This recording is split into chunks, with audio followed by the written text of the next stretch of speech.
ടാറ്റ പ്രതിഷേധത്തിൽ കേസെടുത്ത് കർണാടകത്തിലെ കോൺഗ്രസ് സർക്കാർ എന്നതാണ് വാർത്ത. കർണാടകത്തിലാണ് ജൻസി പ്രതിഷേധത്തിലെ ഉമർ ഖാലിദ് അനുകൂല പ്ലക്കാർഡിൽ പോലീസ് കേസെടുത്തത്. പ്ലക്കാർഡ് പിടിച്ച് പ്രതിഷേധത്തിൽ പങ്കെടുത്ത സ്ത്രീക്കെതിരെയാണ് കേസ്. കലാപകാരികൾക്കെതിരെ കേസെടുക്കുന്നതിനെ കോൺഗ്രസ് ദേശീയ തലത്തിൽ എതിർക്കുമ്പോഴാണ് DK ശിവകുമാർ സർക്കാരിന്റെ ഈ നടപടി. വാർത്തയിലേക്ക്.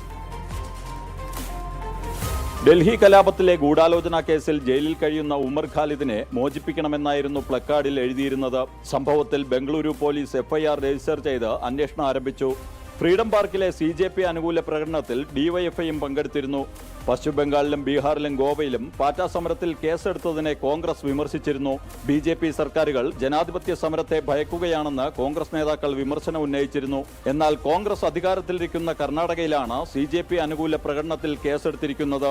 ഉമർ ഖാലിദിനെയും ഷർജിൽ ഇമാമിനെയും മോചിപ്പിക്കണമെന്ന ആവശ്യത്തോടുള്ള കർണാടക സർക്കാർ സമീപനമാണ് ഇതിൽ നിന്ന് വ്യക്തമാകുന്നത്. പാറ്റകളെ BJP സർക്കാരുകൾ വേട്ടയാടാൻ അനുവദിക്കില്ലെന്ന് പറയുന്ന കോൺഗ്രസിന്റെ ഇരട്ടത്താപ്പാണ് ബംഗളൂരുവിലെ കേസിൽ നിന്നും പ്രകടമാകുന്നത്.